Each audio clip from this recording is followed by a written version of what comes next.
ओम शांति। 13/3/2023 के साकार बाबा के अनमोल धारणा युक्त मधुर महावाक्य। मीठे बच्चे, याद में रहते रहते यह कलयुगी रात पूरी हो जाएगी। तुम बाप के पास चले जाएंगे, फिर आएंगे दिन में। यह भी वंडरफुल यात्रा है, रूहानी यात्रा है ना। क्वेश्चन: तुम बच्चों को स्वर्ग में जाने की इच्छा क्यों है? आंसर: क्योंकि तुम जानते हो जब हम स्वर्ग में आएं तब बाकी सब आत्माओं का कल्याण हो। कलयुगी दुनिया से संगम युग पर है, संगम से सत्युग की दुनिया में जाएं सब आत्माएं, तब उनका कल्याण हो, सब अपने शांति धाम घर में जा सके। तुम्हें कोई स्वर्ग में जाने का लोभ नहीं है, लेकिन तुम स्वर्ग की स्थापना कर रहे हो, इतनी मेहनत करते हो तो ज़रूर उस स्वर्ग के मालिक भी बनेंगे।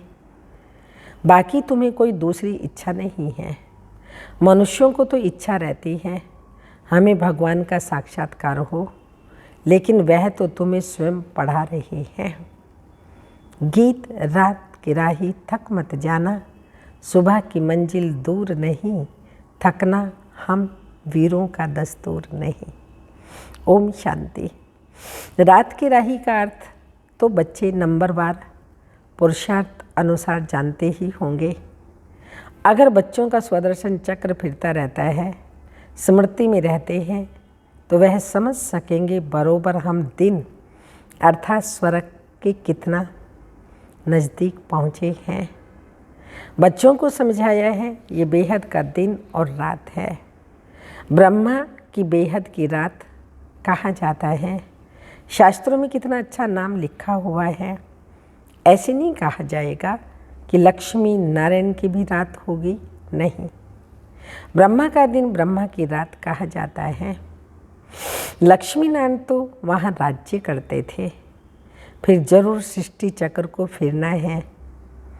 लक्ष्मी नारायण का राज्य फिर सतयुग में आना है। सतयुग के बाद त्रेता द्वापर कलयुग जरूर आना है, तो जरूर सतयुग में फिर वही राजा होना चाहिए।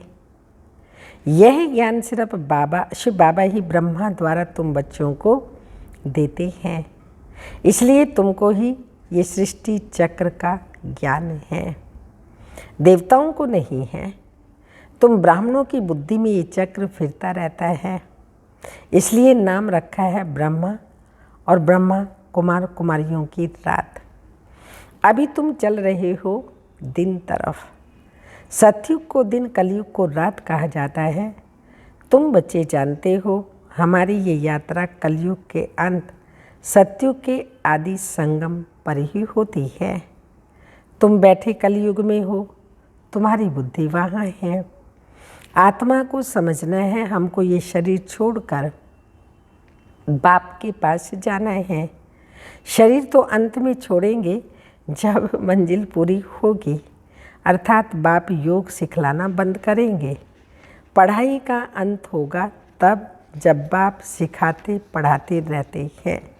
जब तक बाप सिखाते पढ़ाते रहते हैं तब तक अंत नहीं होगा।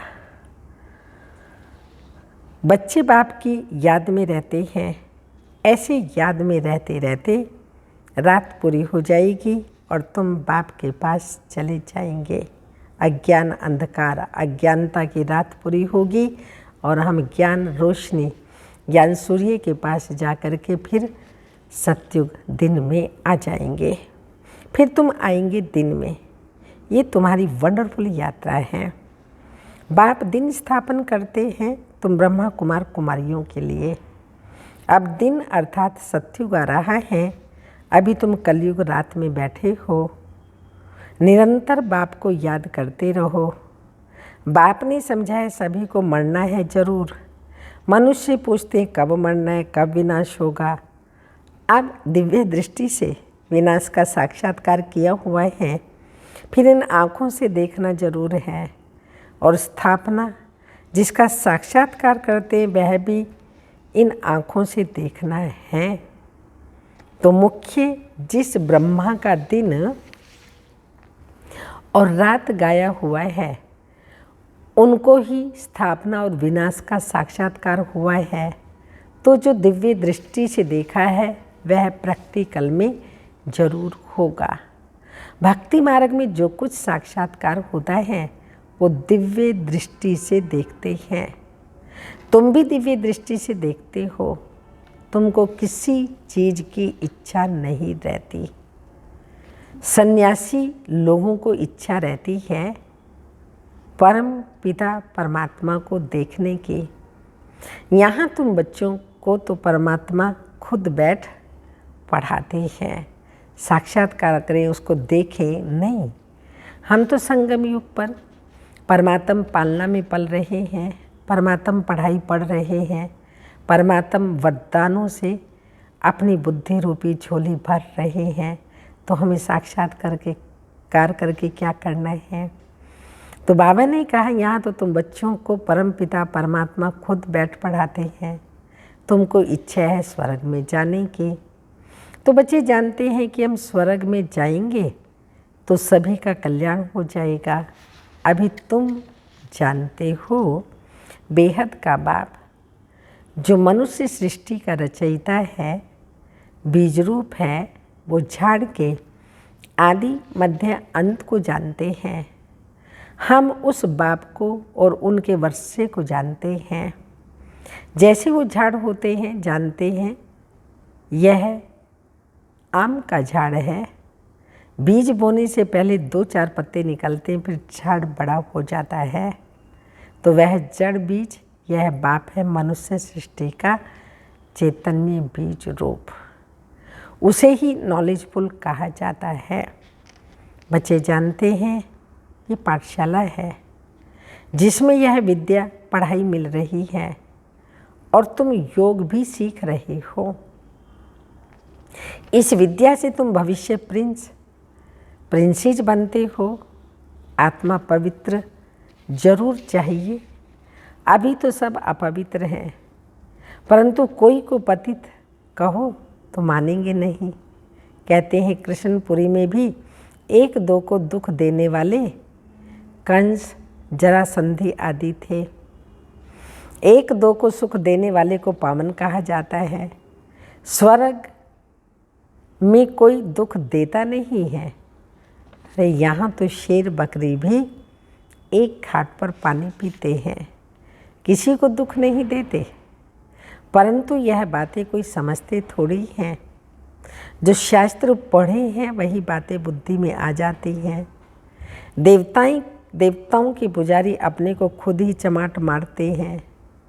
हिंदुओं ने आपे ही अपने को चमाट मारी है, अपने देवताओं की बैठ निंदा की है। क्राइस्ट बुद्ध आदि की कितनी महिमा करते हैं, देवताओं की बैठ निंदा करते हैं। यह धर्म की ग्लानि हुई ना। गीता में भी कहते हैं यदा यदा ही धर्मस्य है ग्लानि भवति भारत। आदि आदि नाम भी भारत का है। भारत ही भ्रष्ट और श्रेष्ठ बनता है। श्रेष्ठ थे लक्ष्मी नारायण, भ्रष्ट मनुष्य श्रेष्ठ को माथा टेकते हैं। सन्यासी भी पवित्र रहते हैं, परंतु भगवान को जानते नहीं, अपने को ही भगवान कह देते हैं। बाकी दूसरे जो भी गुरु आदि हैं सब पतित हैं, विकार में जाते हैं। पतित कहा जाता है विकारी को। वह पावन को नमस्कार करते हैं, सन्यासियों को गुरु करते हैं, तो भी इसलिए कि हमको आप समान पावन बनाए। आजकल सन्यासी तो कोई मुश्किल बनते हैं, फिर गृहस्थी को गुरु करने से क्या प्राप्ति होगी, जबकि वे खुद ही पतित हैं। परंतु नई आत्माएं आती हैं तो उन्हों की कुछ महिमा निकलती है। किसी को पुत्र मिला, किसी को धन मिला तो खुश हो जाते हैं, फिर 1-2 को देख सब गुरु करने लगते हैं। वास्तव में गुरु किया जाता है सद्गति के लिए। वह जरूर 5 विकारों का संन्यास किया हुआ पवित्र चाहिए जिसको गुरु करें। बाकी गृहस्थी गुरु करने से क्या फ़ायदा? बड़े बड़े गृहस्थी गुरु हैं जिनके हजारों फॉलोअर्स हैं, क्योंकि पवित्र रहने की दरकार नहीं, नियम नहीं, मर्यादा ही नहीं, संयम नहीं, तो उसके तो लाखों बनेंगे ही बनेंगे ना फॉलोअर्स। कोई एक ने गुरु किया तो वह गद्दी चली आती है। शिष्य लोग उनके पांव धो कर के पीते हैं। इसको अंधश्रद्धा कहा जाता है। मनुष्य भल गाते हैं भगवान अंधों की लाठी तू, परंतु इसका भी अर्थ नहीं समझते। अंधा बुद्धिहीन बनाती है माया रावण, सब पत्थर बुद्धि बन जाते हैं। इसलिए बाप कहते हैं यह जो भी शास्त्र आदि है इन सब का सार मैं आकर के बताता हूँ। नारद का मिसाल देते हैं। उनको कहा तुम अपनी शक्ल तो देखो, लक्ष्मी को वरने के लायक हो, लक्ष्मी तो स्वर्ग में होगी। अभी तुम जानते हो हमें पुरुषार्थ कर भविष्य लक्ष्मी को व नारायण को वरना है। तो यह भी यहाँ की ही बात है, संगम युग की ही ये भी बात है। शक्ल मनुष्य की, सीरत बंदर की। आजकल का मनुष्य भले सूरत मनुष्य की, पर सीरत मीन्स एक्टिविटी बंदर से भी बढ़ कर के है। तो बाप कहते हैं अपनी शक्ल तो देखो।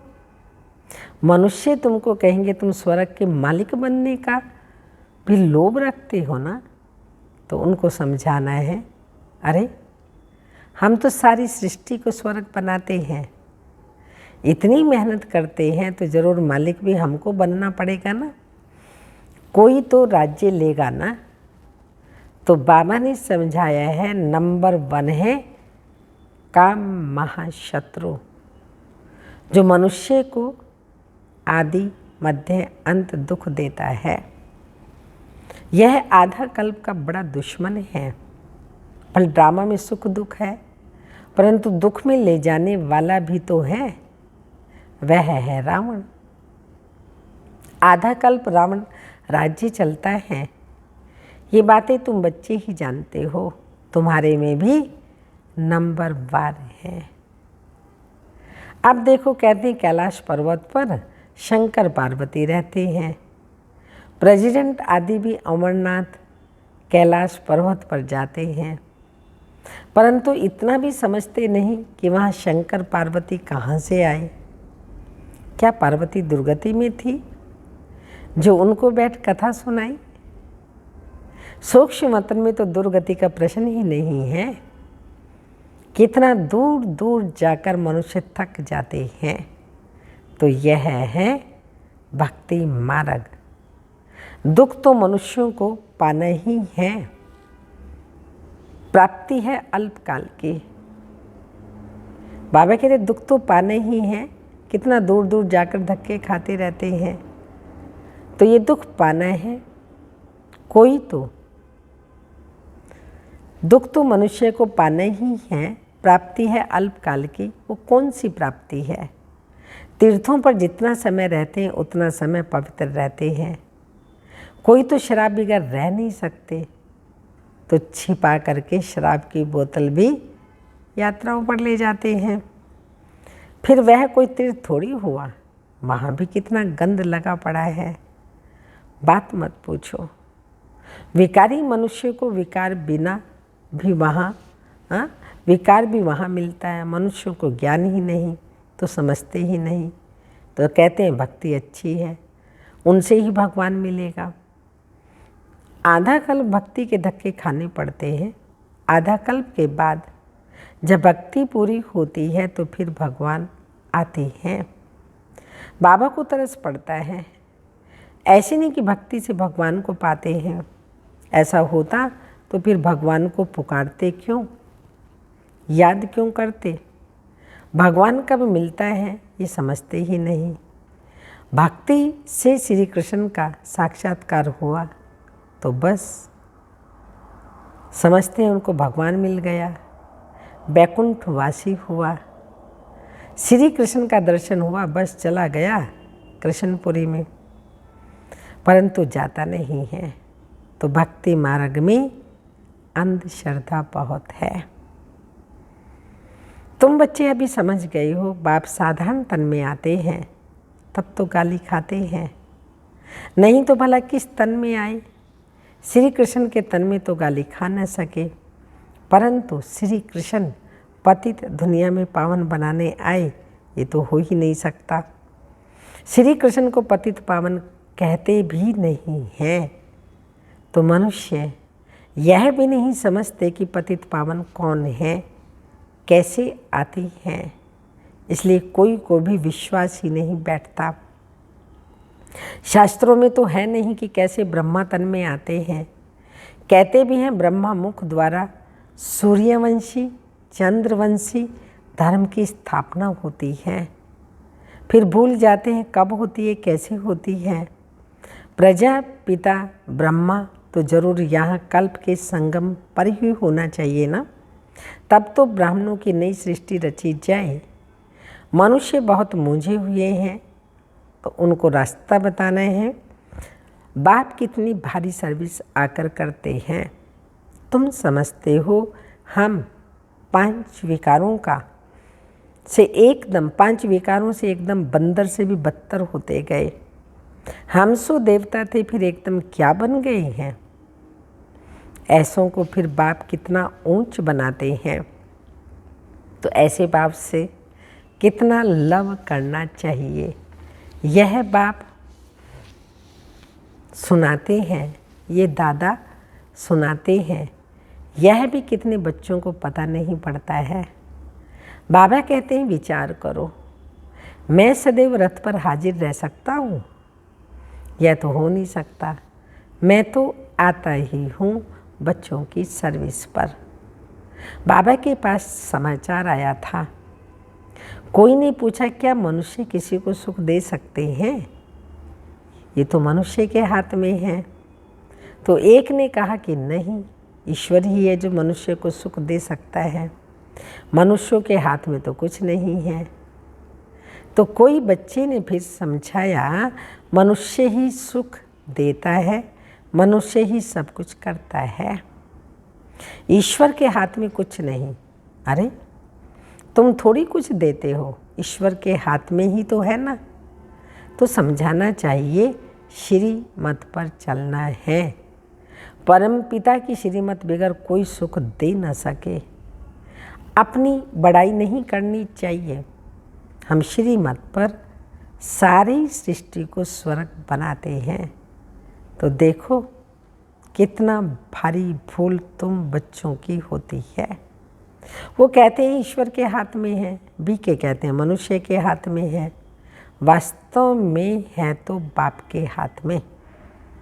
श्रीमत बिगर कुछ कर नहीं सकते। मनुष्य बिल्कुल वर्थ नॉट पेनी है। बाप कहते हैं रावण मनुष्य को पत्थर बुद्धि बना देते हैं, मैं आकर तुमको पारस बुद्धि बनाता हूँ। महिमा सारी बाप की करनी है। हम श्रीमत पर चल रहे हैं। ईश्वर बिगर मनुष्य को कोई भी श्रेष्ठ नहीं बना सकता। अच्छा, मीठे मीठे सिक्की लदे बच्चों प्रति माता पिता बाप दादा की याद प्यार। Good morning, diamond morning. रूहानी बाप के रूहानी बच्चों को नमस्ते। हम रूहानी बच्चों के रूहानी माता पिता बाप दादा को याद प्यार। गुड मॉर्निंग, डायमंड मॉर्निंग, ओम नमस्ते। धारणा के लिए मुख्य सार है। बाप जो इतनी सर्विस करते हैं, शिव बाबा इतने विश्व की सेवा करते हैं, हमें इतना ऊंच देवता बनाते हैं। ऐसे बाप से दिल का सच्चा लव रखना है। देवताओं समान सबको सुख देना है। सेकंड पॉइंट, एक बाप की सदा महिमा करनी है, अपनी बड़ाई नहीं दिखानी है। एक बाप की सदा महिमा करनी, अपनी बड़ाई नहीं दिखानी है। वरदान, सेवा का पाठ बजाते पाठ से न्यारे और बाप के प्यारे रहने वाले सहज योगी भव। न्यारे और बाप समान पाठ बजाने वाले सहयोगी भव। कई बच्चे कहते हैं योग कभी लगता है कभी नहीं लगता है। इसका कारण है न्यारेपन की कमी। मनुष्यों से, देह से, संबंधों से न्यारे कम बनते हैं। न्यारे न होने के कारण प्यार का अनुभव नहीं होता, और जहाँ प्यार नहीं वहाँ याद नहीं। जितना याद प्यार उतनी सहज याद। इसलिए संबंध के आधार पर पाठ नहीं बजाओ, सेवा के संगम से पाठ बजाओ तो न्यारे और प्यारे रहेंगे। कमल पुष्प समान पुरानी दुनिया के वातावरण से न्यारे और बाप के प्यारे बनो तो सहज योगी बन जाएंगे। स्लोगन। ज्ञानी वह है जो कारण शब्द को मर्ज कर हर बात का निवारण कर दे। ज्ञानी वह है जो कारण शब्द को मर्ज कर हर बात का निवारण कर दे। अव्यक्त इशारा है। आजकल के ज़माने में वेस्ट से बेस्ट बनाते हैं। कच्चड़ पट्टे को कितना बेस्ट बना देते हैं ना, वेस्ट को ही बचाते हैं। तो आप सभी बचत का खाता सदा स्मृति में रखो। बजट बनाओ। संकल्प शक्ति, वाणी की शक्ति, कर्म की शक्ति, समय की शक्ति कैसे और कहाँ कार्य में लगानी है। ऐसे ना हो ये सब शक्तियाँ व्यर्थ चली जाए। संकल्प भी व्यर्थ व साधारण ना हो, उन्हें भी बचाओ। सदा समर्थ संकल्प करो। ओम शांति।